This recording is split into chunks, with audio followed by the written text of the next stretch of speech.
Now that we've covered what a conversion factor is from our last video, it's now time to investigate and identify culinary mass henchmen EP and AP.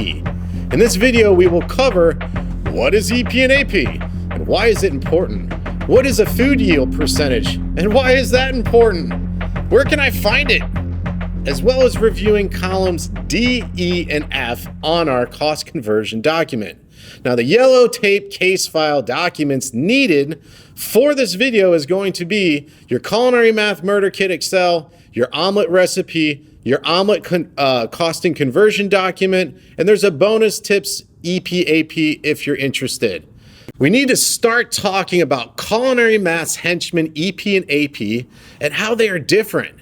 So please open up Culinary Mass Murder Kit and scroll to the tab labeled EP/AP percentage Cliff Notes. Once on that tab, scroll down the page to the section titled EP/AP Cliff Notes. EP and AP are abbreviations. Think of AP as already prepped or as purchased. These are going to be ingredients like oil, sugar, flour, breadcrumbs. There is no prepping, cutting, or waste. When it comes in the door, it's ready to be used with zero waste, or as purchased, or already prepped. Think of EP as edible portion. These are generally items like animal products, fruits, vegetables. Edible portion means that the ingredient needs to be fabricated or prepped, which results with having some waste and scrapped. What this means is that when you buy an onion and you receive it delivered to your back door, you're not just gonna take the whole thing and use it as is, right? With an onion, for example, you're not going to eat the roots or the skin. At least I hope not. Meaning you have to cut those pieces off and remove them. Once you start removing or prepping an item, you don't have as much as you started with. For example, if you have a recipe and they ask for 1 pound of onions, you go to the store and you only buy 1 pound of onions, not prepped. Now you go home, prep, trim off the roots and skin, you're only gonna be left with about 15 ounces weight of onions, meaning you won't have enough onions for what your recipe is asking. Well, how do I avoid this, detective? Identify ingredients that are EP and flag them EP in column D. If your ingredient gets flagged EP, you need to go find a food yield percent. What's a food yield percentage, detective? A food yield percentage tells us how much is edible after the ingredient is prepped or fabricated.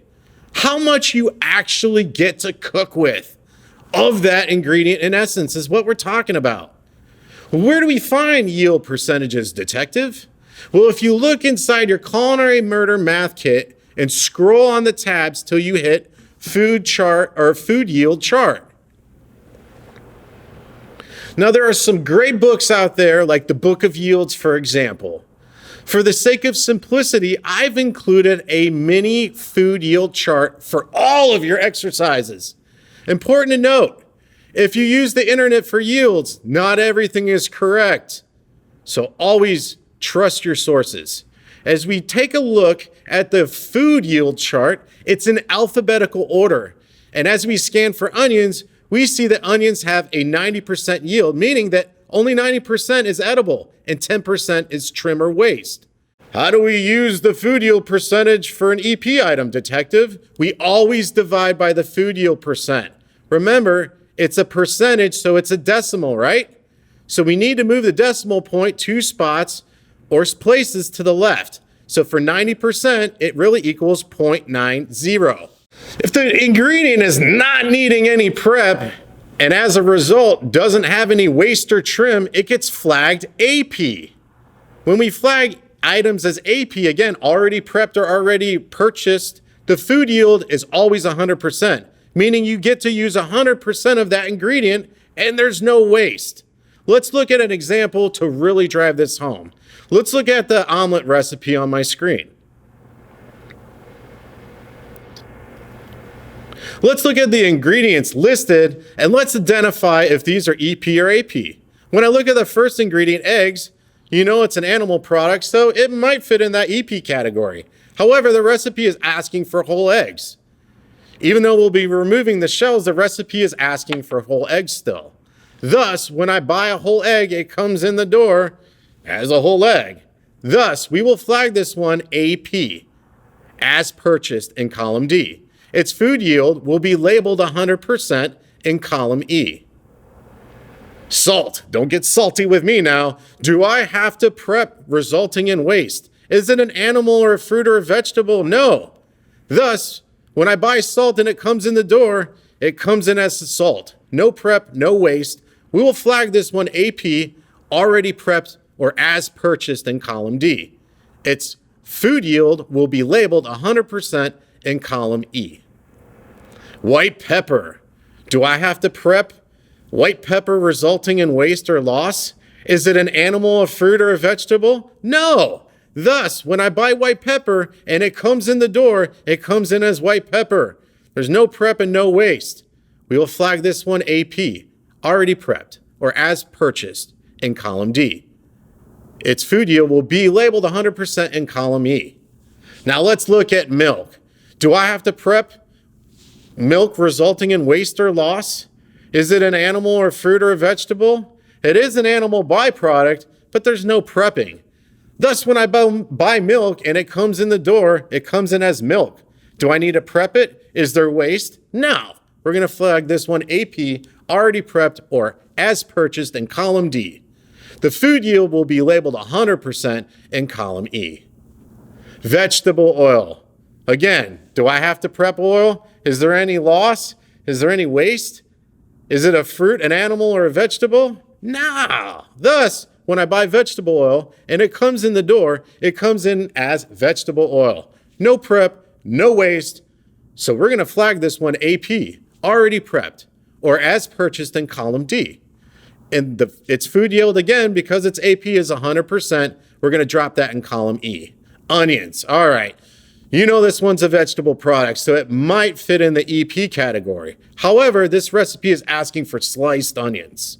Thus, when I buy a whole onion and it comes in the door, to have it prepared to make this omelet, I need to prep and remove the root and the skin, resulting in loss or trim. All right?